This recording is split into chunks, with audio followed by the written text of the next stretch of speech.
sounds powerful. All right. just an awkward introduction to the yeah. room. So it's good to raise the expectations, right?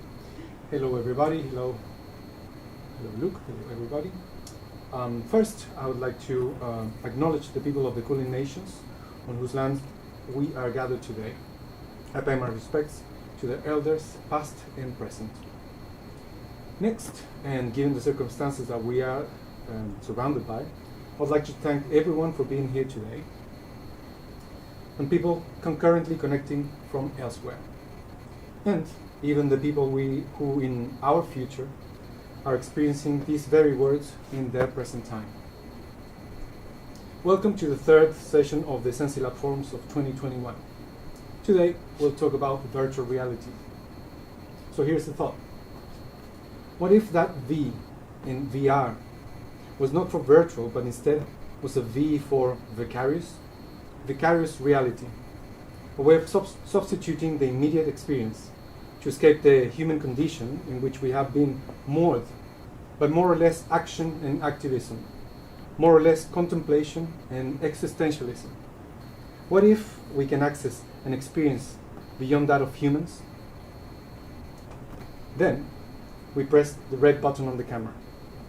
And so the filmic machinery begins its own dream, a photographic dream, and a chemical dream, then an electronic dream, and a computational dream. But just like when we wake up and words fail to describe what happened, filmic machines cannot show the entirety of their own experience. We can only imagine their dream. Hard proposition, I know, imagining the non-human experience.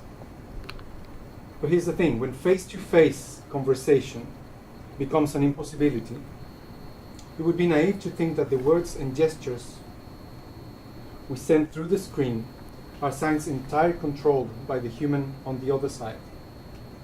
The medium itself is a third party to our conversation. The screen, the software, devices, designers, and users are all talking at the same time. Software is the scream that comes out of the machine when it wakes up. But okay, let's try something we should know how to do. We can imagine what other people dreamt. Not machines, other people. Other people from other places, other people from other times. We can perhaps ask, what was the maker making when they pressed that red button? Or what was the thinker thinking when they typed that text? These are questions best approached by keen and sustained observation, a trajectory clearly represented by our guest today. Luke Buckmaster is The Guardian Australia's film and TV critic, working for the publication shortly after it launched in Australia in 2013. He's also a writer for flicks.com.au, a contributor to international publications such as NME, a former co-host of the ABC iView TV program The Critics, and the author of Miller and Max, George Miller and the Making of an Australian Legend.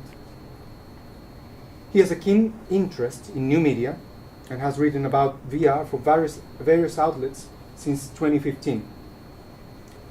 Luke is currently a PhD candidate for the University of Wollongong, studying the aesthetic, narrative, interactive and experiential qualities of VR experiences, created in the present era and informed by many aspects of the past. Please welcome Luke Buckmaster. Thank you very much, Oscar. Thank you. What a wonderful introduction. I love the concept of a computer waking up, not being switched on, not being turned off, not being started, but waking up. It makes me think about humans, it makes me think about getting up in the morning, it makes me think about consciousness and the body, which I'll be talking more about this afternoon. The title of my talk is Virtual Reality, the Incomplete Total Art. If that sounds like a contradiction, then perhaps maybe you would have changed your mind by the end of the presentation. To give you an overview of what I'll be discussing this afternoon, 5 key areas.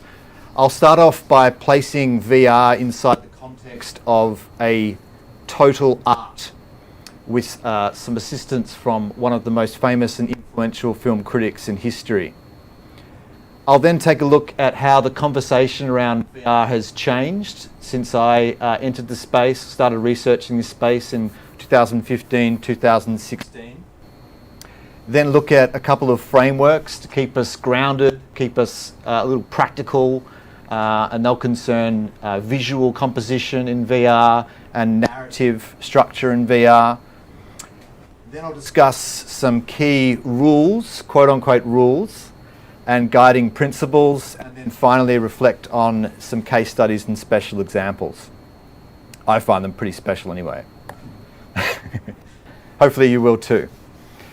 The text that you see on the screen now is a remarkable passage from one of the most influential film critics in history, possibly the most influential film critic in history, André Bazin, who's sometimes credited as, perhaps slightly hyperbolically, practically inventing film studies as an undertaking.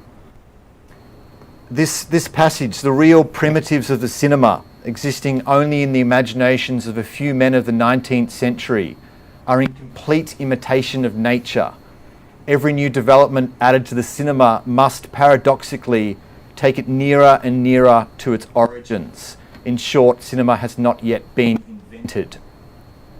Now, what Bazin is saying is the people who dreamt up the cinema, the illusionists, the projectionists, the kind of people we would probably now call tech heads, coders, nerds, aspired to create a reproduction of reality, a form of art that was a kind of double of the world. Therefore, as the argument goes, every development since that increases the realism of film, increases the immersivity of film, from photorealistic animation to sound to colour, actually brings us closer to the original idea of cinema.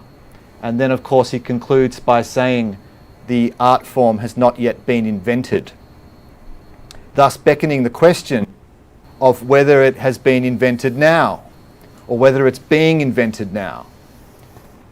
The most important word in the title of Bazin's essay, The Myth of Total Cinema, is not cinema, it's total. Cinema is an accidental word, it's a historical coincidence. It's fascinating to ponder what Bazin, who was described by the BFI as the high priest of realism, would think of virtual reality, particularly given the very name of the medium has the word reality in it, with everything that implies. In his review of The Bicycle Thief, and don't worry, I'm not going to keep reading out quotes from an old crusty French critic for this entire presentation, but if you will allow me one more. In his review of The Bicycle Thief, Bazin wrote, quote, "No more actors, no more story, no more sets," which is to say that in the perfect aesthetic illusion of reality, there is no more cinema. In other words, a totally immersive art form that removes all traces of its mediation and becomes transparent. And that quest for a total art form is not new. In fact, it is an ancient dream. It's a dream about physical transcendence. It's a dream about being freed from the shackles of reality. The picture you see on the top right, that's from a cave in southern France and northern Spain. These are the earliest human paintings. They were painted on the walls of this cave at least 32,000 years ago. In his documentary, The Cave of Forgotten Dreams, the director Werner Herzog described a picture of motion on the side of one of the cave walls as a kind of proto-cinema. After visiting there in 1940, Van Gogh reportedly said to his guide, "They've invented everything." Big claim. The bottom right-hand corner, the Sistine Chapel, a different kind of virtual reality, visually immersive, wrapping around us environmentally, spatially, and the funny-looking contraption on the left, not quite as portable as your modern virtual reality headset, is a Sensorama invented by Morton Heelig in 1962. He wrote a great essay, a great manifesto called The Cinema of the Future in 1955, in which he essentially predicted a virtual reality, a kind of entertainment that covers all of your senses. In the present era of VR, many of Andre Bazin's concepts, the old crusty French critics' concepts, are relevant anew. In fact, I would argue they've never been more relevant than they are today, and they've never been more relevant than in VR rather than cinema. For example, Bazin famously rallied against even basic editing techniques, arguing that a cut in a film violates the complexities of reality.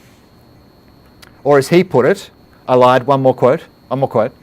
The technique of analytical cutting tends to destroy, in particular, the ambiguity inherent in reality. Now, in virtual reality, a reckless cut is an act of violence. It hurts, it displaces you, it disorients you, it's confusing, destabilizing. There's been lots of research into how cuts in VR affect your psychological impression of spatial fusion. Why? One answer is because reality doesn't have cuts. So, virtual reality, as the argument goes, shouldn't have cuts either. Except, you know what they say about rules. This image is from a 360-degree video back in the old days of VR, 2016. And it's of Pearl. This is the first virtual reality production to be nominated for an Academy Award. Excuse me. One reason I love this, I'm very, very fond of this short production, it's about 6 minutes or so, is because it contains exactly 38 cuts and none of them are displacing. In fact, I kind of feel that they're smoother in some ways in VR rather than on a flat screen. Why? Well, we're situated in this car for the entire experience. For starters, it anchors us in a space. The cuts are movements in time. Time moves, we stay in the car, and the location moves, time and location, but we're anchored in space. Reality doesn't have cuts, but dreams kind of have cuts, and memories, they sort of, in a sense, have cuts too. And this VR short, I don't like the word film, so I'm not going to call it a VR film. This VR experience, if you like, is all about memory. A young woman recalls her life on the with her father. We'll look at the first minute or so of Pearl now.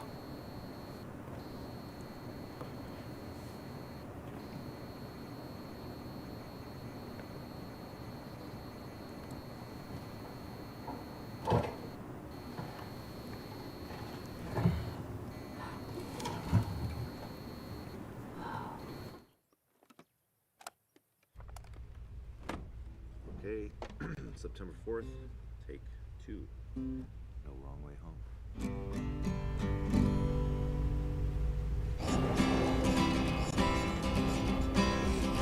I hope your dream don't feel small. And when the wind begins to rise, I hope your mast stands straight and tall. These are fragile times, we blur the lines. In the unlikeliest of places, we all find a little grace. There's no wrong way home. One winter coat, 2 wild eyes, all the unspoken love that you carry inside. These ain't the calmest days, but you like it that way. Won't you rest a while in the storm's peaceful eye? It ain't where you been, but where you're going to. It's not where you're from, but where you belong. Then there's no wrong way home. There's no wrong way home.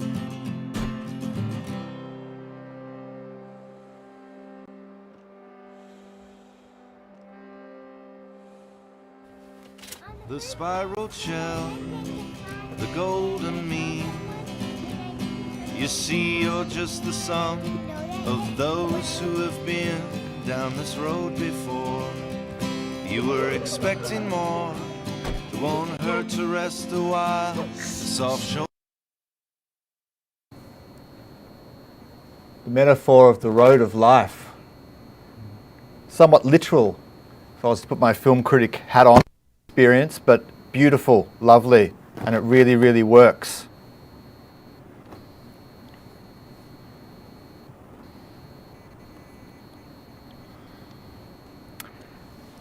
I like Pearl because it's an example of how rules can be extensively broken. The anchoring of space is everything. At all times, Pearl respects the spatial unity of an event, as Bazan would say. And this is broadly why a lot of VR experiences take a one-take approach, resisting keeping us anchored within a space, I should say. I was about to say resisting cutting, but we've just actually categorically and demonstrably disproved that.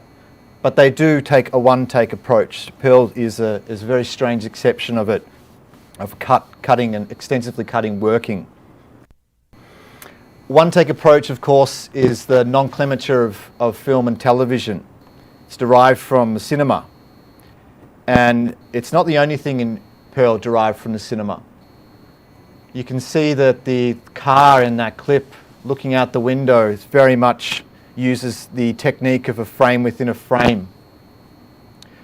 This is probably the most famous and influential example on the screen now, the three still images from John Ford's Western, The Searchers, from 1956. The final shot of this classic film, The Doorway. Very, very influential. The frame within a frame. Another way of saying that is a visual context inside a visual context. The image or the animation down the bottom right-hand corner is from the Museum of Other Realities, which is available on most headsets. It's a wonderful VR experience. You go through a museum and an art exhibition that changes every so often. And now we have a radically new relationship with frames and context and context. It's hard to keep up. You can look at the artwork and then you can go inside the artwork. Keep looking as you navigate its innards. I started researching virtual reality and really getting into it in 2015, 2016. The conversation's come a long way in some ways and virtually nowhere in others. But in this context, I think it has come a long way. Here's a snapshot of some of the headlines, roughly that era, 2016, 2017. Look at the way we were talking about this. Obviously, this is from a certain perspective, media perspective, popular press. Move over 3D movies. Here comes virtual reality. Is virtual reality the future of film? Is virtual reality the future of watching movies at home? Preposterous. What a centric conversation. What a collection of fools. Here's another one. Uh-oh. That one's me. Can virtual reality save the movie industry? Oh dear God, the internet never forgets. Oscar brought this up the other week. I'd forgotten about it for years. In this article I wrote, it feels like at any day a game-changing production might arrive that could do for VR what Pokemon Go did for augmented reality or what Avatar did for 3D cinema. Good Lord, 3D cinema? What was I thinking? There is no 3D cinema anymore. It's practically dead. It's a great example of asking the wrong questions. So what are the right questions? Good question. I don't know. But here are some conclusions which also pose questions. I've got 4 points here of language that I use to describe virtual reality and VR syntax. The first point here is about how there's no screen in a traditional sense. You're wearing the screen, let's say. There's certainly no frame. I think it's helpful to look at action and visual composition of VR in terms of a visual bubble. And I'll go into that a little bit more in a moment. Number two, okay, so immersions instead of shots. I prefer immersions instead of shots. These are not original definitions. They're plucked from various different bits of research over many years. Immersions can be similar to a scene, but scenes generally don't take into account visual properties. Number 3, okay, so what do we call ourselves in virtual reality? A lot of people call themselves players when they're playing a game. I totally understand that.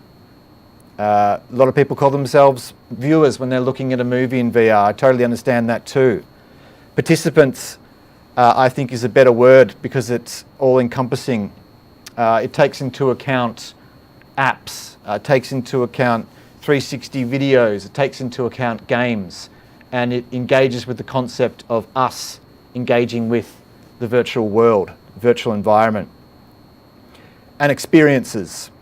Again, you can watch a film in VR, you can go to a museum in VR, you can play games in VR, you can use apps in VR. Experiences emphasizes the experiential qualities of VR, which are absolutely fundamental. This is an interesting research paper, a tiny bit of it, from way back in 1990. And it explores what the author calls a new paradigm that fundamentally redefines the interface between humans and computers. You can see just by pairing the old terminology with the suggested replacements with new terminology, the author is actually making some really interesting statements. He notes, for example, that the computer is now wearable, that symbolic expression is now experience, that the observer has become a participant.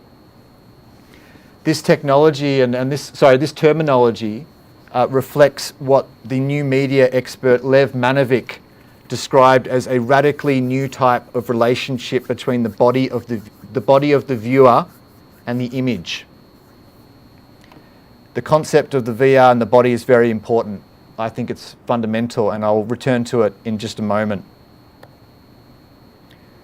So, people love frameworks. They love numbers. Explain anything to people, just add a few numbers. Makes so much more sense. Be exactly the same points. I've got 4 points here.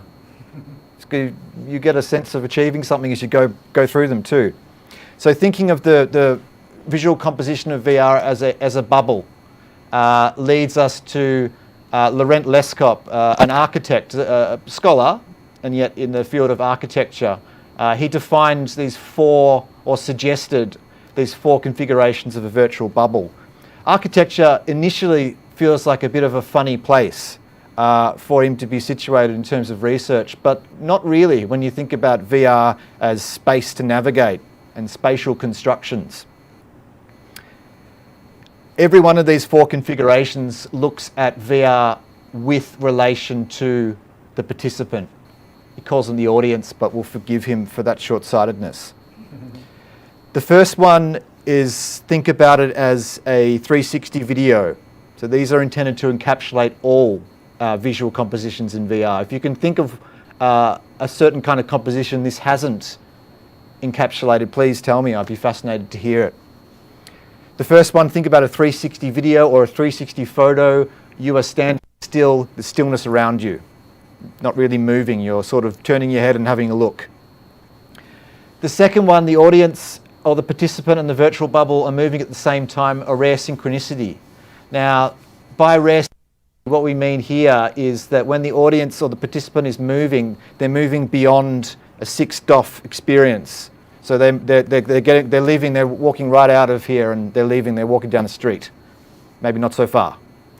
But if you can think of this, this does happen, of course, if you think of The Void in America, those warehouse-style VR experiences where you can run around in a space that's much larger than even your house, perhaps. So that you bring with you the virtual bubble as you're moving. Rare because you need physical space.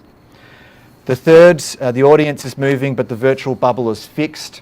This is top right is a shot from Alamet, which was one of the early VR films that experiences that I watched, and I just thought it was just wonderful. It captured my imagination.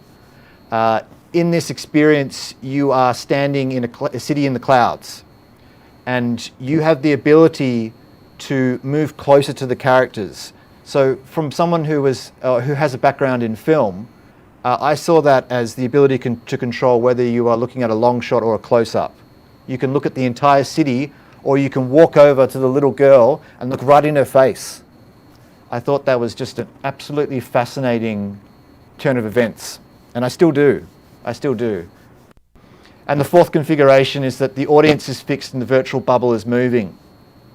So this would be where you are more or less stationary, but the bubble is moving. So think of it maybe in terms of a roller coaster ride in VR, those old roller coaster ride experiences we had so many of in 2016, 2015, or something like Half-Life Alyx, where you can actually navigate the world for yourself. Next, we have a way of understanding narrative. This is a really fascinating field, trying to come to terms with who we are in a story and why that matters. So this Axiom of Story was developed in 2016 as well, so at the start of this new era. And it looks at your narrative presence and interactivity and puts you in one of 4 different categories. These categories explore your existence and your influence. So, for example, the observant passive model of narrative experience would be, this is essentially a 360 video. It's called Giant. You are in the basement, you're watching a family interact in a war-torn city. You do not have a presence in this narrative world. You are nobody. You're sort of air or dust, I guess. And you have no ability to influence activity around you. Observant passive. Observant active, this is from That Dragon Cancer.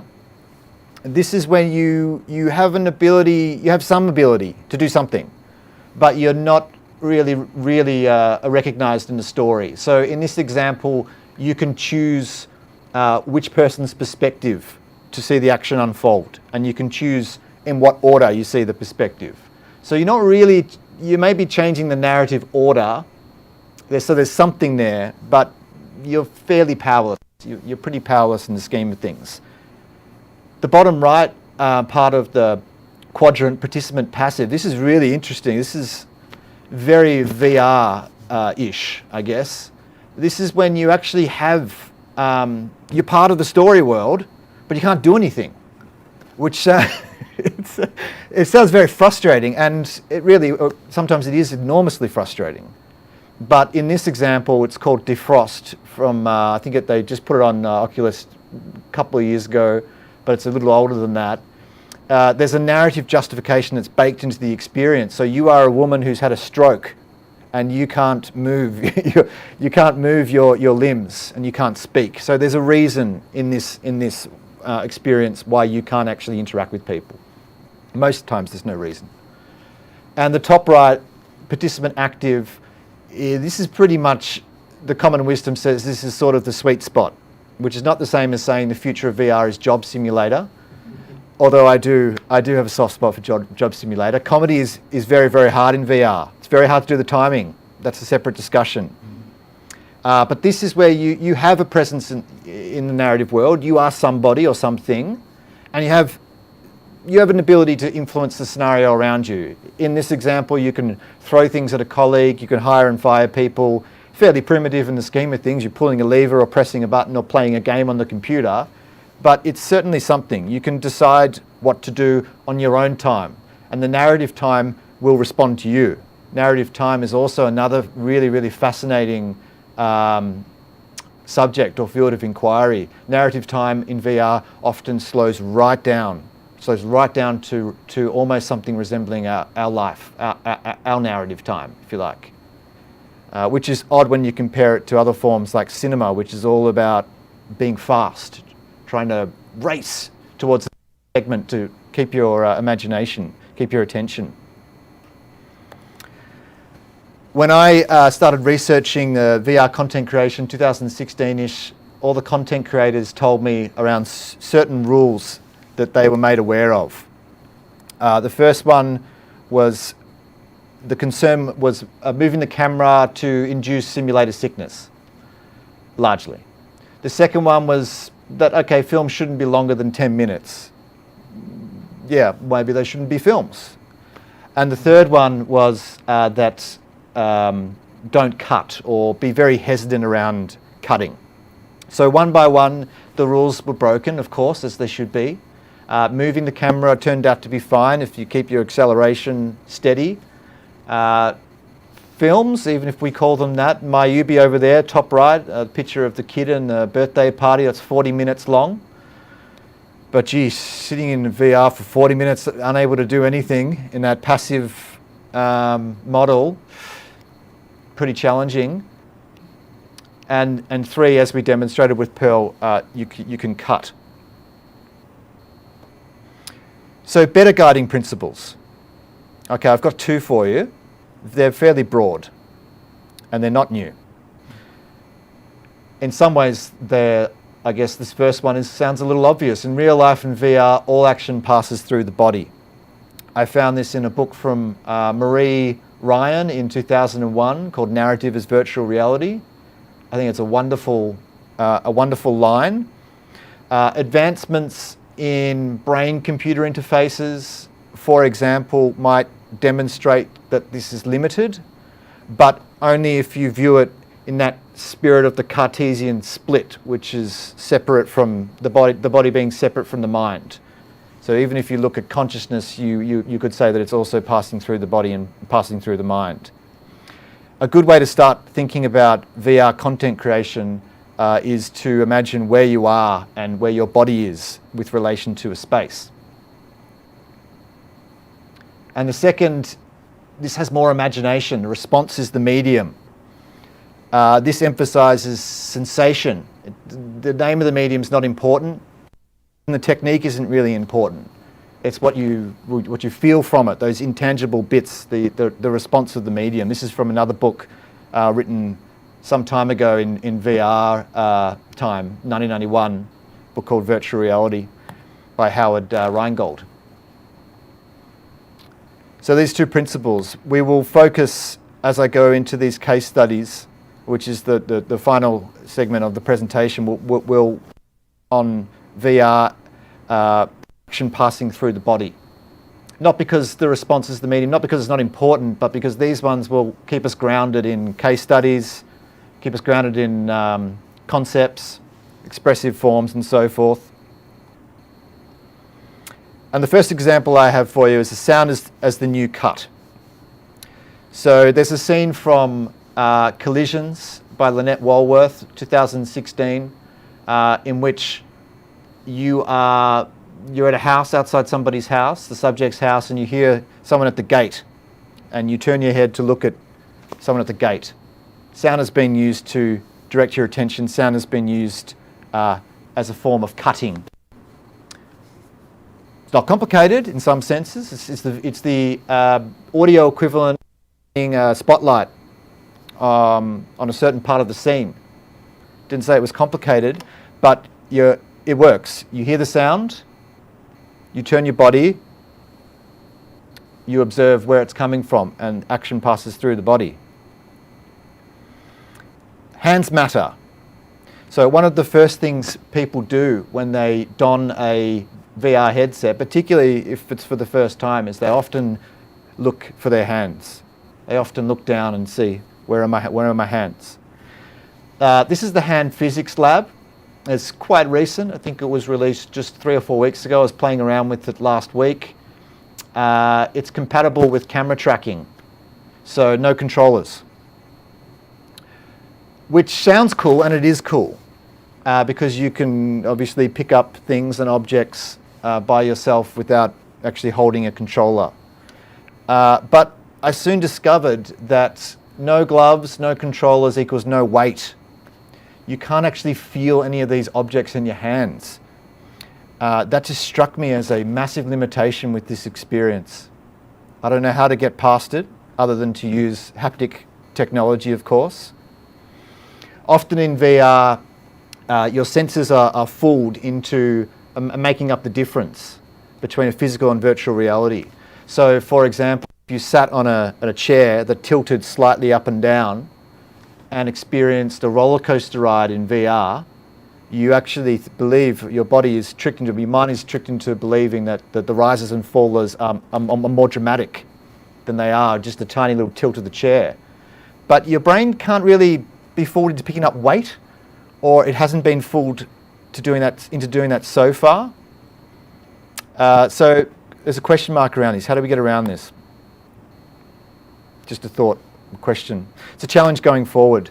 As is movement more generally, this is a really cool example. This is Westworld Awakening. This is bizarrely not well known at all, even in the relatively niche gaming, if you like, section of VR community. It seems to have gone under the radar, which is unfortunate, but it's there waiting to be discovered. I think it's one of the better long-form VR first-person games. It's got a really interesting technique in moving. You hold the triggers of your two controllers and you swing your arms, and that's how you navigate the space. I've never experienced that before, unless I actually could walk around. Yeah, sometimes when I was doing this, I was walking on the spot to give myself a little extra sense of immersion. Felt pretty stupid at times, but we all look pretty stupid inside of VR. How do we get around this? Again, difficult, but watch this space. Currently, shoes are being developed. There's patents on them at the very least, which have retractable motors. So the motors go backwards as you step forwards, which means you can walk around in the virtual space while going precisely nowhere in the real world. That's exciting, but we're starting to add quite a few things, aren't we? We want gloves to have weight. We want shoes, essentially, to move us around. We've got something on our headset. Everything is VR as a concept of the body. Our bodies are getting doused in technology here. I'll show you just a brief clip from Westworld VR. As I said, a very cool experience. And one of several VR narrative experiences that really embrace the idea of a simulation inside a simulation. It's quite a popular concept. This is your great Uncle Billmore's manor. It's all yours now. But you have to go inside and meet this lawyer before the storm gets any worse. This must be it. I better get inside and find that lawyer before the storm gets any worse.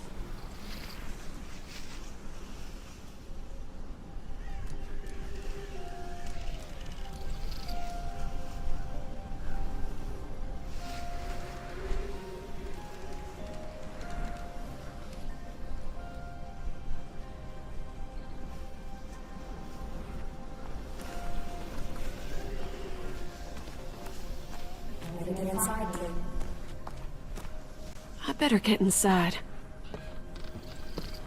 Locked. Well, I don't see anyone here. There must be some way to open this door. There's a spare key nearby. You can find it. If there's a spare key nearby, I can find it. This'll get me inside.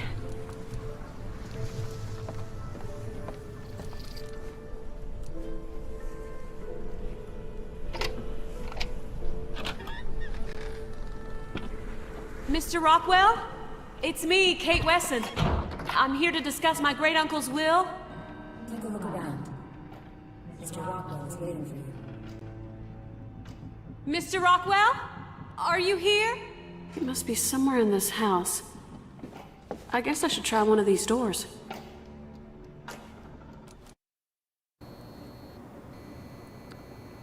It's pretty bizarre. You're hearing a voice inside your head, but you're also hearing a voice inside your head that's not the voice inside your head that's telling the voice inside your head what you should do. The second woman that you heard is actually part of the Westworld operational team, and she's programming the computer, and you are the computer. It makes more sense in the experience, but only a little bit more sense. It's pretty hard to make sense of that. I thought I'd throw in a slide here how much I love mirrors in VR. These are the magical moments that we love, these magical moments that remind us this is a unique artistic form of expression. It's a unique medium. It's something we haven't seen before. Why, when we look at a mirror in VR, we're using our body. We can see our body moving. We wave around, and our body is not our body. It's a remarkable, I think, a pretty amazing experience. You can't do this in a video game. Traditional on a flat screen, you might have a character that looks in a mirror, but it's not you. It's not you being. It's not a representation of you inside. You're not being virtually embodied, basically. And you certainly can't do this in flat screen, other flat screen medium. All of this stuff leads to some fascinating philosophical questions. If your senses are replaced in VR, if your body is replaced in VR, what is left of you? All roads go back to some extent to Philosophy 101 in virtual reality. I'm a big fan of this experience. Again, it's quite a new one, perhaps 2 months old now. Wraith the Oblivion. Absolutely terrifying experience. Completely terrifying. I have long become desensitized to horror in violent movies. Completely desensitized. VR is just fucking terrifying. To know that there might be behind you calling out, I can't. There's a lot of really good or experimental work is being done in the horror genre, so I'm used to it. And there's a scene in this experience, you're walking, basically throughout the experience, you're walking through a mansion, you're a dead photographer who's trying to piece together the circumstances around his death and some other narrative stuff that's gone in there, the seance and certain things. But there's one scene where this horrible monster is chasing you and you cannot see anything. It's just tiny bits of light. I had to actually navigate the space by moving the headset up so I was half in reality and half not. Destroyed the immersion, but it was the only way I could get through it. It was just absolutely shockingly terrifying. Didn't enjoy that experience at all. But these black and white characters, these really engage me. These are essentially characters from the past who come along to inside the mansion and give you these pockets of backstory. So they're essentially short, dramatic reveals that gradually fill in the backstory of what happened. This is a really great example of respecting the spatial unity of an event, which is what we talked about before with Bazan. He'd just love this. I'm sure he'd love it. We're not actually cutting anywhere. This is the same device conceptually in many respects as a flashback in a novel or a flashback in a cinema that takes you to a different time. But here, the scene stays the same in terms of its spatial elements, but we see more than one timeline happening there concurrently. It's really, some of this is really the language of immersive theatre. There was one immersive theatre production I saw in Melbourne a couple of years ago where I followed an actor and then they entered a locked door and you cannot go, then they open the door later on and reveal the space to you. The exact same thing happens at several points in Wraith the Oblivion. When you see someone like a scary ghost thing walking around, provided they're not too scary, you don't want to be running the other direction, you generally, you're visually engaged, you want to follow them. Which brings me to the next point around the power of a guide. This is from Gnomes and Goblins. Who doesn't want to follow a very cute goblin? Look at him. He's peering just behind that tree. This gives you almost, I was going to say a false sense of agency. You still have the agency. You could turn and run the other way. You're perfectly able to do that. But why would you do that? He's literally leading you down a garden path here. It's fairly obvious that you are being directed. You can see the controller. I couldn't get over this. You can see the controller in VR in the world. I couldn't understand who I was in this world, even with the framework we looked at before. I couldn't understand who I was if I was seeing my own controller there. But I forgave it for that and followed the goblin and appreciated being guided through a space. Sometimes it's less obvious that you're being guided through a space, and this is an excellent VR experience, or at least it's got moments of excellence. The under-presents. There are times in this experience where you're not even conscious that you're being led somewhere. For instance, there's scenes where you're encouraged to go through mirrors, doorways. They can be truly fascinating magical moments in VR too, because we'd never know what's on the other side. This nightclub scenario here is a central location in the Under Presents. So it's like a hub, and there you can actually see other VR participants, real people like yourself. And you are essentially these ghost type characters with a cloak over you, and you can't speak. That's just baked into the narrative premise. Anybody who's played a first-person shooter knows why, a multiplayer first-person shooter, knows why they didn't want to let people speak. You know, you instantly deal with, I don't want to sound patronising to younger people, you're dealing with teenagers yelping at you and saying curse words, and older people also just talking gibberish about their day. It destroys the immersive environment. If you remove language in terms of oral language, you change the expectations around the experience. This was really cool. They had actual actors on the stage in the nightclub in the Under Presents that participated. They could speak. They were people in motion capture suits, and they could speak, and they engaged with you. They did acts like, for example, one performer would ask you not to push the button, and so then people pushed the button and funny things happened. I'll leave you just with one final example of the body being a really interesting instance in the Under Presents. I was in the nightclub, which is like on the edge of existence. It's this sort of inside place. It's half in a desert.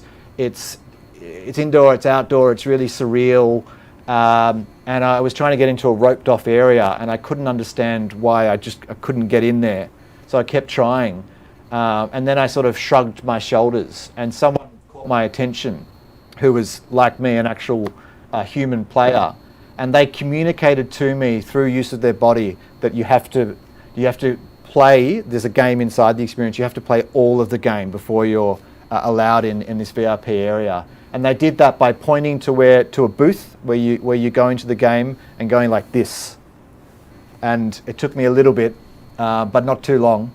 And I thought that was pretty awesome. It was just a different way of communication.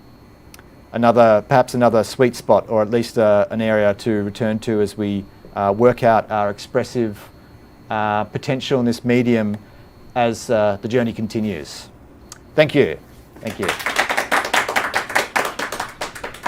Thanks so much, Luke, for your presentation. Really appreciate your time and the thoughts that you have put into it.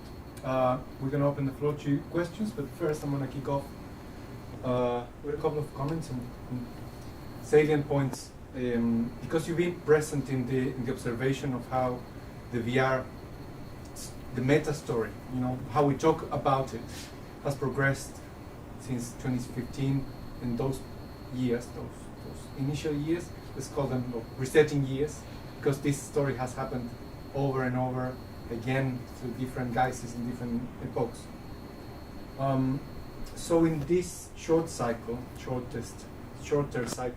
2015, 2021 today, you would have observed the merging or the synchronicity between filmic language and convention timeline and the VR language and convention timeline.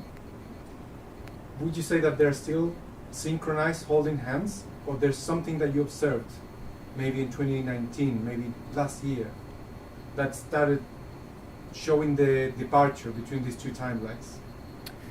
Yeah, I called 2016, by the way, year one in inverted, because it was the first year where you could actually afford to have a VR headset essentially at home. So yeah, this is as you said, it's it's the current cycle of something that goes on a long way. The answer, yes, it has taken a different path away from the filmmaking aspect of virtual reality, and partly that's where the money came from. It has to do with where the money came from. And 2015, 2016, there was a lot of money that was being put into VR experimentation. Every single major Hollywood studio was investing in some way in VR. Then I think it became apparent, a couple of things changed. So it became apparent that they would struggle financially. They weren't able to make their money back, which is obviously a bit of a red light or a hurdle to overcome. But then at the same time, people also realised those paths did start to go the other way, where people realised, you just couldn't put a film or a TV show in VR and have it resonate. It just wasn't working. People, I think, will always watch videos. You can watch things like spaceships, the live spaceships going into. There's many fascinating applications of it, even if it's sort of traditional video. But it loses an electrifying quality. And also, at this point in time, people are reluctant to put something that's quite heavy on their head.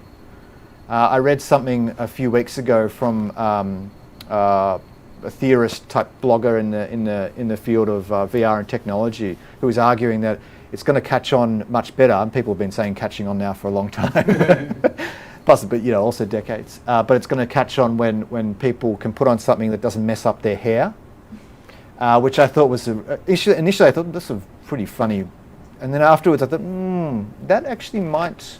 Because by the time you get to that point, you're probably wearing something like spectacles or something that's very light.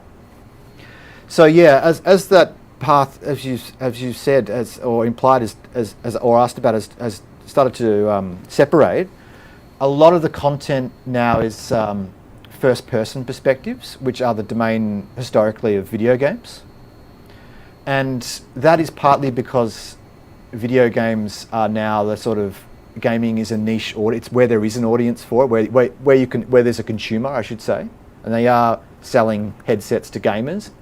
It's working. You can't scale it at the moment. It's extremely difficult to scale it, but it's getting there. But on the other hand, another way of looking at the popularity of the first-person perspective is through the prism of body. I don't think it's a coincidence that that genre is taken off, where it does involve your head, your arms, your presence in the VR, in the virtual environment. Makes you wonder when the body horror genre is gonna take off, right? Just like horror. Anybody would like to offer any questions, any insights, any comments? Any VR references? I'm interested in this this idea of the total art, or the total cinema, where you started. And I'm just wondering, because a lot of what you talked about is the craft, right? Which would seem to kind of move away from that idea of complete transparency. And I wonder if you see the idea of what we're aiming for is a transparent medium, or if you have any objections to that kind of whole direction. Do you think we're going for like a post-mimetism, or? Yeah, that is a very interesting question and very difficult to answer. So I think that the journey towards the total art form continues irrespective of the medium. So it applies to VR, it applied to cinema and so forth. But you're sort of saying that there are now more sort of stylistic almost practices. It's tricky. I think you can almost add some of the Bazan's thinking there, that every time you increase, even if we push aside specific aesthetic stylistic choices, because it's hard to isolate any of them because there's so many of them. If you look at it more in terms of the resolution getting better, the technical elements increasing, we are in a similar spiral where we're still being brought back to the original concept of a virtual kind of reality. But yeah, I mean, I think the question is, maybe it's more around how to remove the evidence of construction.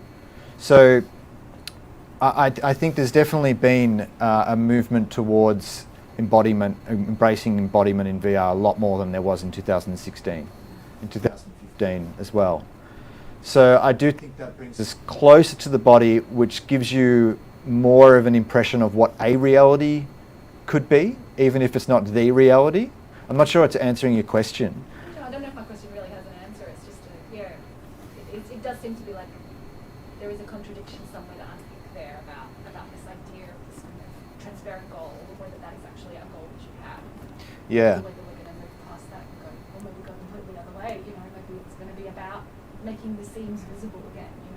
Yeah, and that is fascinating. Maybe that these mediums start off with that dream, and then they transmogrify into these things that are really they're intentionally flashy, or they're intentionally drawing attention to the surface. That is a very engaging perspective. I don't know. It's difficult. There's the concept. It hasn't really taken off much, but there's the idea of. I'm not saying this is what I believe, but there's the idea of VR being, quote unquote, the last medium, and what the proponents of that would view it as is that all other previous mediums exist inside it, which is sort of constructing a banner relationship to reality as well. So the Museum of Other Realities is a good example. You can walk through to a museum in VR. You can look at a painting. You can watch a film in VR. The fascinating part of that question, which isn't exactly what you asked, but if it's not the last reality, if it's not the last medium, and of course it's probably not going to be the last medium, but if it isn't, then what is?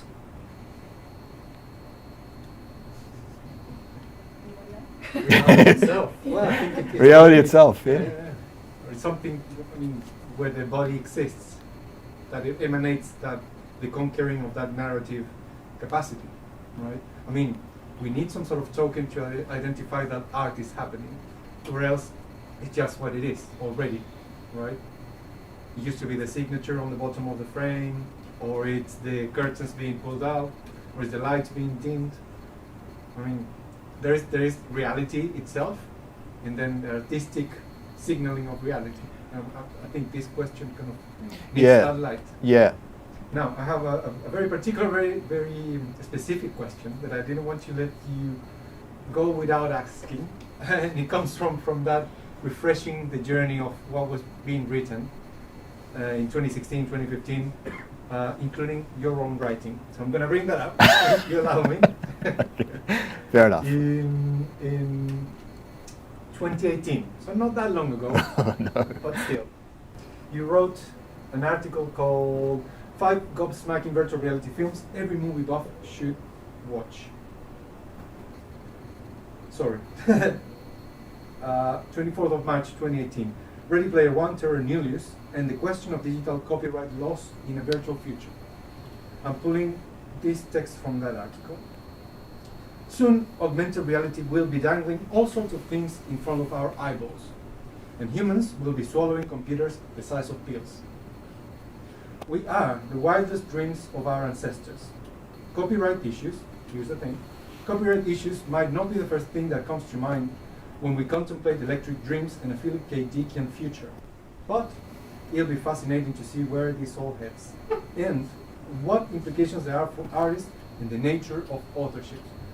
So my question is, what are the copyright issues unique to VR or AR that you see from your standpoint? Firstly, there's another Luke Buckmaster out there in the world. He's a doppelganger. He just happens to write about virtual reality. So any stuff that's old, it sounds a bit funny. It's the other guy. Yeah, that is a really difficult question. What are the copyright issues unique to virtual reality? You have identified any? It's certainly not my field of research in any form. But I suppose the answer there would be maybe to go back to the previous response around being a reality and saying that those concerns around copyright will maybe very similar or essentially the same concerns conceptually as we have in our reality. Right, so it would be a problem of privacy more than the IP that's contained within the assets. That's probably where I'm leading the question to, right? There's something that gets embodied. I see, yeah. Yeah. So how do we, deal and manage copyright when the IP starts to circulate within the boundaries of my privacy realm? Do you mean, for example, the ability for, let's say, Oculus or another company to track all your body movements, create patterns of the data of your physicality, yes, know who you are simply by how you hold your arm, that sort of thing? That sort of thing. But also the example of trademarking a dance move. Yeah. Right? Yeah. That once you start enacting it, it becomes a copyright issue. Yeah. The realm of a copyright conversation. Yeah. Well, So it comes to terms of use of the platform, right? I think it's an absolute minefield, and whatever these concerns are, we're in no way prepared for them. And I think that's partly because the uptake at the moment is low. If things really explode and VR or something that resembles VR that offers a very similar experience takes hold, maybe that will force these discussions around ethics to be more prominent. But I would say there's considerable research into ethics in VR, but the stuff that you're asking about, I think we're dangerously unprepared for all of that. And if we consider that, say, Facebook is building what they would, I think, argue and consider to be a sort of foundation of a new computing landscape, that in itself is also quite scary. That one company is is really leading the ecosystem and development of the space. There'll be spanners thrown in the works if Apple's headsets, for example, purported headsets, develop their own ecosystems. You're going to have ethics that are going to be ethical debates unique to each platform, and then thrown in a complete maelstrom of experiential issues and things, from body movement to what to do when you accidentally capture somebody in VR doesn't want to be there. I think that the point of my article, or the other Luke Buckmaster's article from 2018, was really that these are old ideas around what is copyright and what's not when on a flat screen are going to look really retro, which is built in your question, really retro, really, really quickly. So I'd say whatever the answer is, we're in no way prepared for it. Well, we're a little bit more prepared after your talk. Thank you so much for your time. Thanks everyone for being here. Thank you. Thank you.